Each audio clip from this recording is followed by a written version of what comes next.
And then your Om is reminded, you know. And then now the question is, how do I get in touch with that? Well, the answer is Mani Padme. And whom? That's the answer. Mani means jewel, Padma lotus, and whom represents immutability. Combining lotus and a jewel. If you have lotus and if you have a jewel, then the freedom rings. You know, it's kind of like that. Jewel here, when we say jewel, not just jewel, we're talking about perfect jewel. And perfectly wish-fulfilling jewel is what we're talking about. Okay? And this perfect wish-fulfilling jewel is bodhicitta. See? And then at our level, enlightened heart. Altruism. And that altruism based on loving kindness and compassion, compassionate mind. And that is the jewel. That's the real wish-fulfilling jewel. Not the diamond that you pay so much money. No, it doesn't fulfill anything. The real jewel.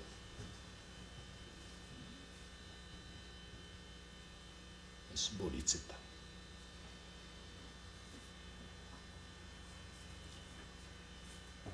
Compassion. Everybody can develop that. Everybody can have this jewel. Simply just start with compassion. You see? It's not that difficult. That's all it takes. Compassion. Generate the compassion. See? Now, is compassion alone good enough? Well, the understanding is, it's good but not good enough. You also need wisdom. And that's the lotus. The lotus. Beautiful, sharp, clear.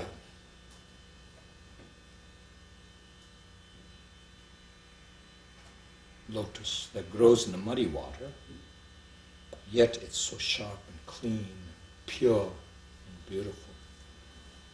And that is the representation of wisdom. Wisdom, precisely speaking, understanding the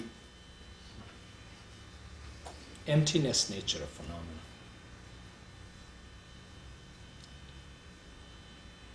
And so if you apply to yourself non-existence of ego, if you understand that, then you have correct wisdom. Non-existence of ego and compassion, they need to go together. So that's why, you want to get to Om, you need Mani and Padme both. Whom will unite that? See? So together. Otherwise, if you have a lot of wisdom but not compassion, a lot of compassion, no wisdom,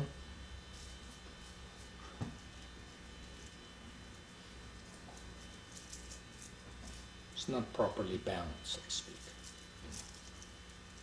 So you have to have perfect wisdom and perfect compassion, then boom, happens, so to speak. See? So Buddhas of the past, present and future all perfectly understands that and blesses that, and so that's why they taught this mantra. See? And this mantra has a profound meaning behind it. And then if you believe in it, meditate on it, have faith in it, recite it,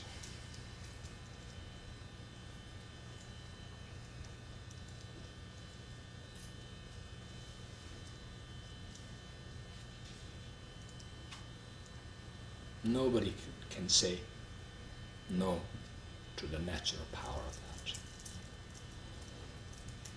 So,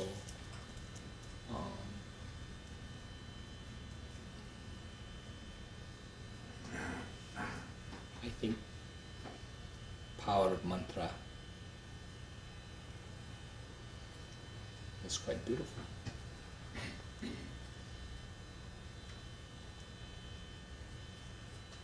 It's the truth, not just the truth, but the universal truth. And I think nobody can dispute that. Proof is in the pudding. And where is the pudding? Pudding is Buddhas of the past, present, and future, including ourselves here. Okay? Had it not been for all these magnificent power of mantra, power of blessing, of enlightened masters and teachers and so on, none of you would have been here. So I would argue that you're here is because of mantra. Okay? All right, that's it.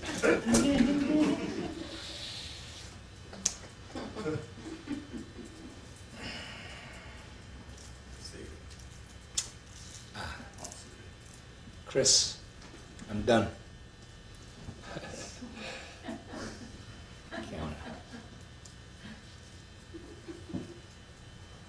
Okay, anybody have a question? How many hands? 1, 2, 3? Okay, go ahead. So when reciting a mantra, different ways of reciting, like the singing or quick way, which way is better? Sometimes I feel like I want to finish the time, repetitions within a short time, then when the heart becomes rushed, then it's not really worse, just I would rather do slow in singing. Well, just do your best to at least finish the recommended number to recite, whatever way, that's good enough. Lord? I have a question about when we're on the non-speaking days, we're allowed to say mantra or do our practice. Prayers and mantras. Prayers are allowed.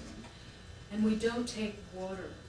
But I'm wondering why we don't take in blessing water.